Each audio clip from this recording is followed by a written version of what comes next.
पश्चिमी उत्तर प्रदेश की तरफ आ रहा था तो मुझे लगा कि वहां भी इतनी भीषण गर्मी होगी, लेकिन आज देखिए मौसम की कितनी बड़ी कृपा। जैसे माफिया उत्तर प्रदेश में ठंडे हो गए, वैसे मौसम भी ठंडा हो गया है। भारत का विभाजन करके बना हुआ पाकिस्तान एक एक रोटी के लिए मोहताज हो रहा है, जब भारत अपनी आजादी का अमृत महोत्सव मना रहा है। भारत माता की, भारत माता की, भारत माता की, वंदे वंदे वंदे।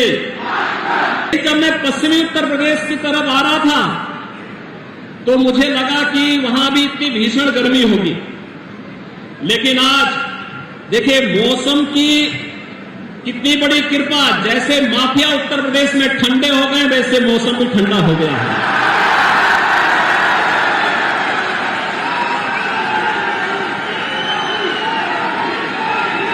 मुझे सुबह बताया गया, मैं रात्रि को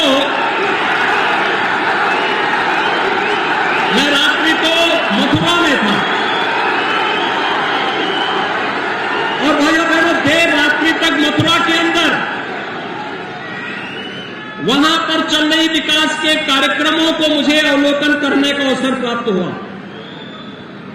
और मुझे लगा देखिए कितनी बड़ी संभावना उत्तर प्रदेश के लोगों के पास। काशी भी हमारे पास, अयोध्या भी हमारे पास और मथुरा वृंदावन भी हमारे पास। मथुरा वृंदावन जैसे काशी प्रधानमंत्री मोदी जी के नेतृत्व में एक नई आभा के साथ दिव्य और भव्य काशी के रूप में आज जगमगाहट के साथ वैश्विक मंच पर एक नई प्रतिष्ठा प्राप्त कर रही है। ऐसे ही अयोध्या एक नई अयोध्या के रूप में जगमगा रही है और मुझे लगता है हर भारतवासी दुनिया के अंदर जहां कहीं भी सनातन हिंदू धर्मावलंबी होगा, भारत का शुभचिंतक होगा, वह जनवरी 2024 का इंतजार कर रहा है जब रामलला अपने स्वयं के भव्य मंदिर में विराजमान होंगे। अयोध्या में वो दिन भी नजदीक आने वाला है। और मैं कल मथुरा वृंदावन की जगमगाहट को, वहां पे चल रहे कार्यक्रमों को भी देख रहा था। देर रात्रि तक मुझे अनेक स्थानों में जाने का अवसर प्राप्त हुआ, लेकिन आज प्रातः जब मैंने मालूम किया कि क्या स्थिति है गौतम बुद्ध नगर की, तो मुझे बताया गया बारिश हो रही है। कैसे कार्यक्रम होंगे? मैंने कहा चिंता मत करिए, तो जो पहले से बोला गया उसके अनुरूप हो रहा है, क्योंकि उत्तर प्रदेश में सब कुछ अब विकास के बारे में लोग सोच रहे हैं, विकास होना है। लोगों के मन में एक बात आ गई है कि हम केवल और केवल सकारात्मक सोच के साथ, जिस सकारात्मक सोच के साथ प्रधानमंत्री मोदी जी ने विगत 9 वर्षों के अंदर अथक परिश्रम करके, कठिन परिश्रम करके अपने विजनरी लीडरशिप में देश को एक नई दिशा दी है। हर एक क्षेत्र में आपने 21 जून को विश्व योग दिवस के रूप में मनाया। दुनिया के 180 देशों ने योग दिवस के साथ जुड़ करके भारत की ऋषि परंपरा के प्रति कृतज्ञता ज्ञापित की। हर भारतवासी गौरवान्वित है। आपने परसों देखा अमेरिकी सीनेट को प्रधानमंत्री मोदी जी संबोधित कर रहे थे और अमेरिका में क्या अभूतपूर्व स्वागत प्रधानमंत्री मोदी जी को प्राप्त हुआ। भाइयों बहनों, वर्तमान में आजादी के अमृत काल में भारत 2 बड़ी उपलब्धियों को लेकर के वैश्विक मंच पर छा रहा है। G20 समूह की अध्यक्षता प्रधानमंत्री मोदी जी के नेतृत्व में भारत कर रहा है। G20 दुनिया के 20 बड़े देश जिनके पास कुल दुनिया की आबादी की 65% से अधिक आबादी निवास कर रही है, दुनिया के 80% संसाधनों पर जिनका अधिकार है, 85% जीडीपी पर जिनका अधिकार है और 90% पेटेंट पर जिनका अधिकार है, उन देशों की अध्यक्षता भारत वर्तमान में कर रहा है।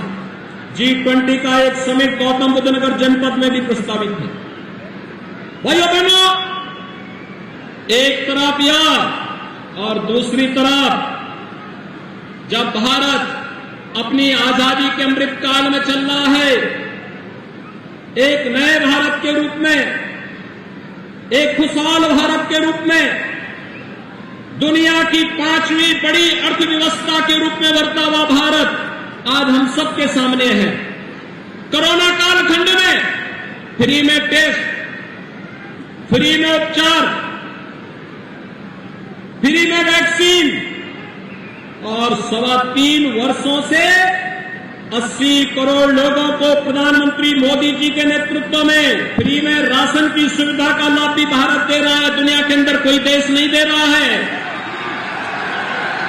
भाइयों बहनों, 80 करोड़ लोगों को भारत 3.25 वर्ष से फ्री में राशन की सुविधा दे रहा है। और दूसरी तरफ 1947 में भारत का विभाजन करके बना हुआ पाकिस्तान एक एक रोटी के लिए मोहताज हो रहा है। जब भारत अपनी आजादी का अमृत महोत्सव मना रहा है, तब भारत खुशहाली की ओर से दुनिया की एक बड़ी आर्थिक ताकत के रूप में उभर रहा है। भारत के नागरिकों में समृद्धि आ रही है। भारत विकास की एक नई यात्रा के साथ आगे बढ़ रहा है। ये यात्रा इसी प्रकार से बनी रही। 2027 आते आते भारत दुनिया की तीसरी बड़ी अर्थव्यवस्था के रूप में स्थापित होगा। हंगामा टाइम्स की तमाम खबरों को देखने के लिए हंगामा टाइम्स को सब्सक्राइब कर लीजिए और बेल आइकन दबा लीजिए। अगर आपको ये वीडियो अच्छा लगा हो तो लाइक बटन प्रेस कर अपनी प्रतिक्रिया हमारे कमेंट बॉक्स में देना।